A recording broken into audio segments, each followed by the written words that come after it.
People think betrayal starts with a choice. It doesn't. It starts with distance. With silence where warmth used to be. With feeling invisible in a life that looks perfect from the outside. I never woke up one day and decided to ruin my marriage. I woke up every day feeling smaller inside it. My name is Jessica Morrison. I was 35, a successful attorney at Hartwell and Associates, married for 8 years to a man who built houses with his hands while I built arguments with words. From the outside, we were the kind of couple people envied. Suburban home, steady income, a daughter in college, dinners with neighbors who smiled too much. But inside our marriage, something had already cracked. Jake had always been solid, reliable, predictable. The kind of man who loved deeply but quietly. When we were younger, that steadiness felt like safety. As the years passed, it started to feel like stagnation. His world stayed small. Mine kept expanding. I worked longer hours. I dressed sharper. I learned how power moved in rooms Jake never entered. At the firm, I wasn't invisible. I was seen, heard, respected, and eventually desired. Colin Hartwell was everything Jake wasn't. Polished, confident, a man who belonged in rooms with chandeliers and whispered deals. He noticed my ambition, encouraged it, made me feel like I was meant for more than a split-level house and weekend hardware store runs. I told myself it was harmless at first. Late meetings, shared jokes, lingering looks, then secrets, then lies. By the time I realized what I was doing, I was already living 2 lives. At home, I was the wife playing her role. At work, I was a woman who felt powerful again.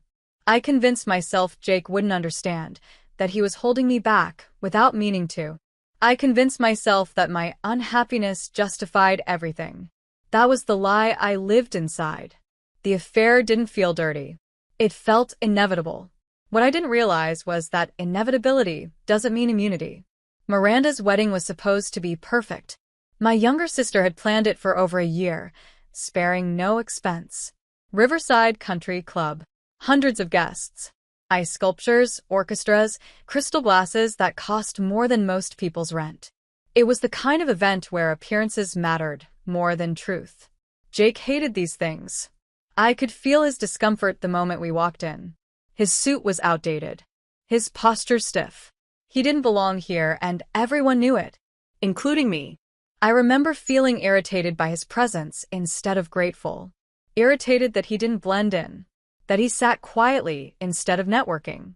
That he reminded me of a life I was already mentally leaving. I barely noticed him sitting alone, partially hidden behind a marble pillar. That was my first mistake that night. My second mistake was believing I was in control. I laughed too loudly at Colin's jokes. I leaned in too close. I forgot where I was.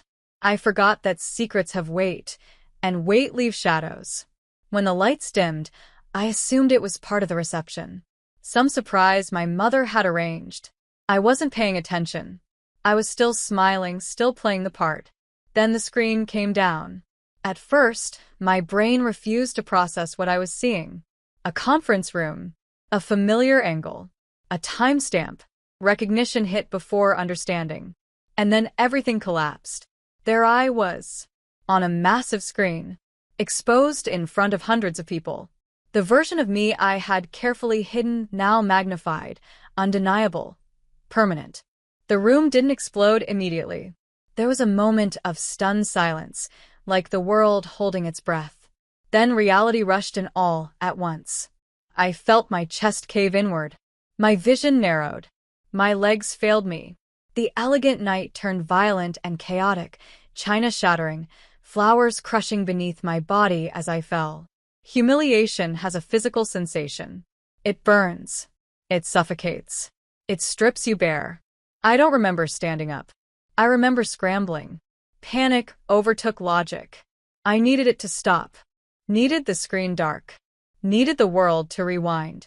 Jake's face was the last thing I saw clearly. Not angry. Not shouting. Just done. That look hurt more than the exposure. The night ended in noise and whispers and judgment that followed me out the doors. My sister's wedding became my public execution. By morning, the videos were everywhere. Social media had decided who I was. And they weren't wrong. I stayed at Miranda's that night. Our mother didn't stop pacing.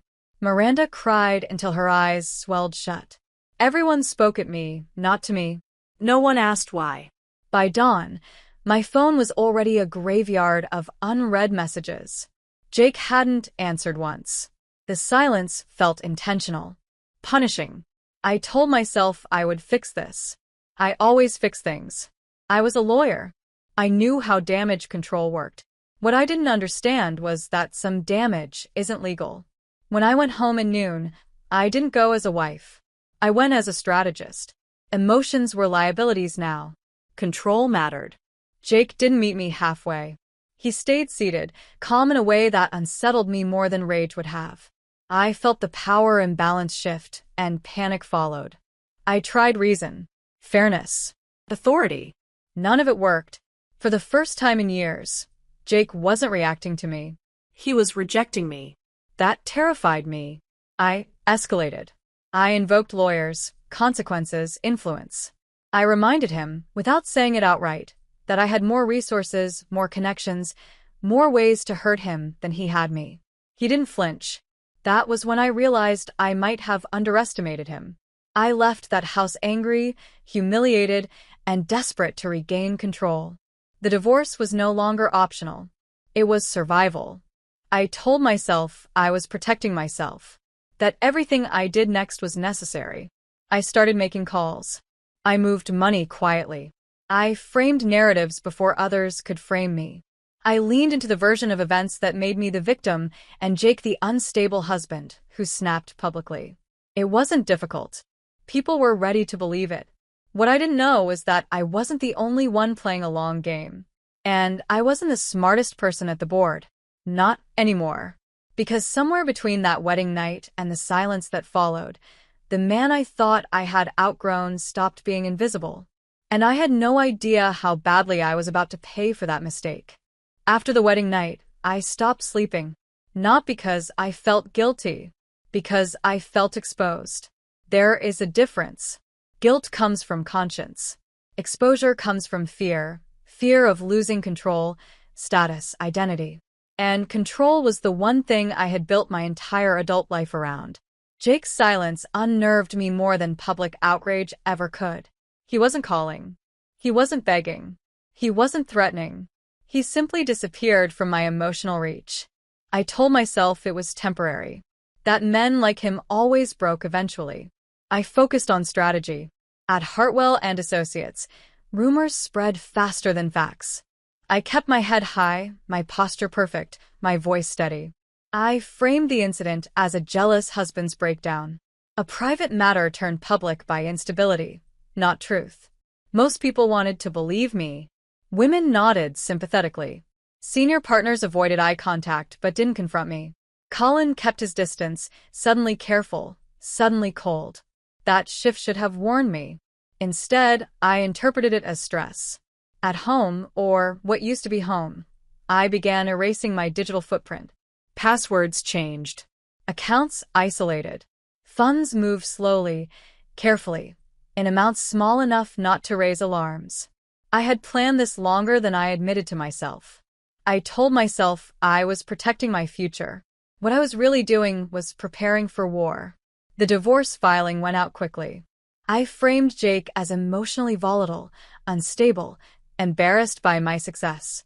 I leaned into every stereotype that worked in my favor. The public video gave me credibility as a wronged woman in the eyes of people who didn't look too closely. My mother helped.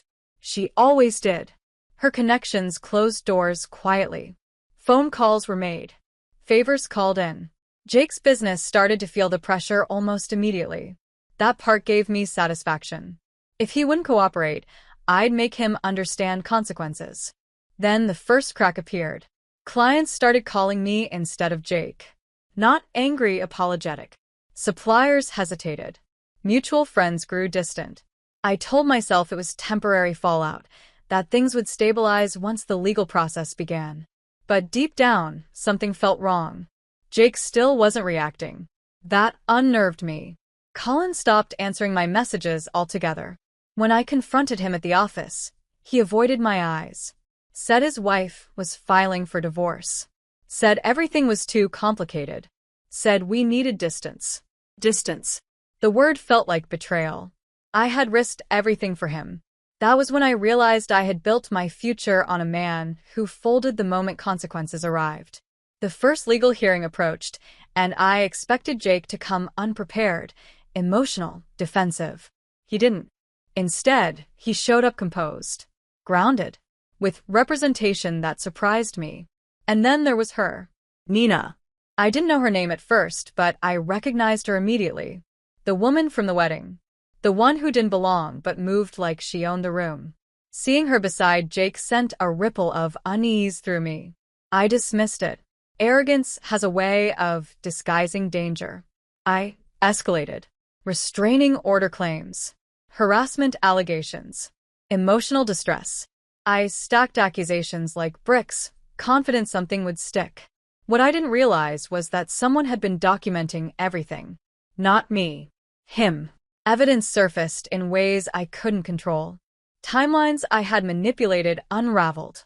Financial transfers I thought invisible appeared highlighted and categorized. Emails I had written in confidence now existed outside my control. Each revelation felt like the ground shifting under my feet. I stopped feeling powerful. I started feeling hunted. The worst blow came from an unexpected place, my daughter. Maddie's distance cut deeper than Jake's silence ever could. She stopped calling. When she did speak, her voice was careful, guarded, like she was talking to a stranger. I told myself she'd come around. I was wrong. At the firm, the whispers grew louder. An internal review began. Colin was suspended. Then so was I. The partners spoke about reputation and optics and ethics. Words that felt abstract until they were applied to me. My mother's influence couldn't reach everywhere. The narrative shifted faster than I could adjust to it. And then the recording surfaced. I hadn't known Colin was wearing a wire. I hadn't known his wife was orchestrating her own quiet revenge. Hearing my own voice played back to me, cruel, dismissive, unfiltered, was like listening to a stranger I didn't recognize. But it was me. Every ugly thought I had justified in private now stripped of context and mercy. The assault charge followed. That was the moment everything collapsed. Not publicly, yet. Internally, I stopped lying to myself. I wasn't in control. I wasn't winning. Jake wasn't reacting. He was executing. By the time the final court date arrived, I wasn't strategizing anymore. I was surviving. My reputation was already damaged beyond repair. My career hung by a thread. My family had turned inward, protective but resentful. Miranda avoided my calls. My mother was suddenly quieter. Jake didn't gloat. That hurt more than hatred ever could. In the courthouse hallway, desperation replaced pride. I begged, not for forgiveness, but for mercy. I offered concessions I once would have laughed at. It didn't matter. I saw it in his eyes. The man I thought I had outgrown had already moved on emotionally, and I was standing alone, surrounded by consequences I had carefully earned. The ruling was devastating. Assets lost, fees imposed, custody altered not by force, but by choice. Maddie chose him. That choice broke something in me permanently. When it was over, when the judge spoke and the room emptied, I felt hollow. Not angry, not defiant. Empty. I watched Jake walk away, free in a way I hadn't felt in years. Nina was beside him. Not triumphant. Just present. That presence told me everything. By the time the news broke publicly, my name had already become a cautionary tale. Law licenses don't vanish overnight, but reputations do. I packed my things quietly. The house that once felt like a symbol of success now felt borrowed. I didn't blame Jake anymore. I blamed myself. Because somewhere along the way, I stopped seeing people as people and started seeing them as obstacles or tools. And in the end, the person I used most carelessly was the one person who never deserved it. After the court ruling, life didn't end. That surprised me. I had expected some dramatic collapse. Screaming. Crying. Rock bottom to feel heavier, louder. But instead, everything became quiet. Too quiet. The world didn't care that I had lost everything. It simply moved on. I packed my belongings over 3 days. Not because there was much left, but because every object carried a memory I didn't know how to touch anymore. The house no longer felt like mine. It felt like a museum of choices I could never undo. Jake wasn't there. That absence hurt more than his presence ever could have. I moved into a small apartment on the edge of town. No chandeliers. No neighbors pretending not to stare. Just white walls, secondhand furniture, and the constant hum of traffic outside my window. At night, sleep came in fragments. When it did, it brought memories I didn't ask for. Jake working late, hands rough from labor. Maddie laughing at the kitchen table. Even Colin's voice, which once felt intoxicating, now sounded hollow in my head. I stopped checking social media. My name had become a headline and then a punchline. People I once networked with now avoided eye contact in grocery stores. Invitations disappeared. Calls stopped. Reputation, I learned, is not lost slowly. It collapses all at once. The firm suspended my license pending ethics investigations. Months later, it became official. Years of education, ambition, and identity reduced to a stamped notice and a quiet escort out of a building I once believed defined me. I found work as a paralegal in another state. Lower pay. No authority. No admiration. Just instructions and deadlines. At first, the humiliation burned. Then it numbed. My mother called, less often. My sister never mentioned the wedding again. It existed now only as a before and after marker in our family history. Maddie didn't come with me. She stayed with Jake.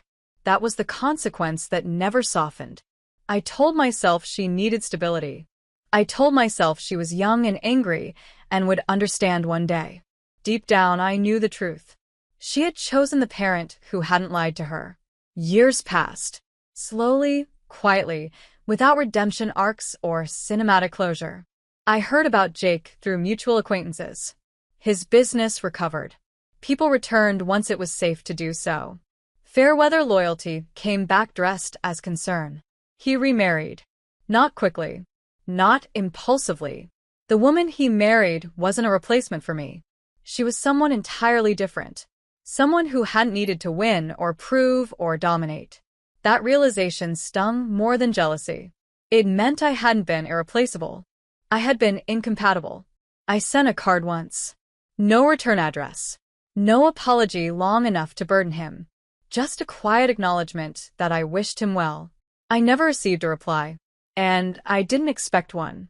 Time has a way of sanding down sharp edges. What remains are truths you can no longer run from. I don't tell myself I was misunderstood anymore. I was seen. I don't tell myself I was unlucky. I was careless. I don't tell myself I was pushed into betrayal. I chose it. I mistook ambition for entitlement, validation for love, control for strength. I thought invisibility was something done to me. In reality, I made other people invisible first. Jake didn't destroy my life. I dismantled it piece by piece, convinced I was building something better. Sometimes I wonder what would have happened if I had spoken instead of strayed. If I had been honest instead of strategic. If I had valued the man who loved me quietly instead of chasing applause from rooms that never cared. But regret doesn't rewrite history. It only explains it. Now my life is smaller, simpler, quieter, and for the first time, honest. I wake up. I work. I eat dinner alone. I sleep without secrets. There is no audience anymore. No one to impress. Just consequences and the clarity they bring. People love stories about revenge, about justice served publicly and villains exposed. But the real punishment comes later, in the silence, in the absence of voices that once called your name with warmth, in realizing that the person you tried hardest to outrun was yourself. I used to believe being invisible was the worst thing that could happen to a woman like me. I was wrong. Being remembered for the wrong reasons lasts much longer.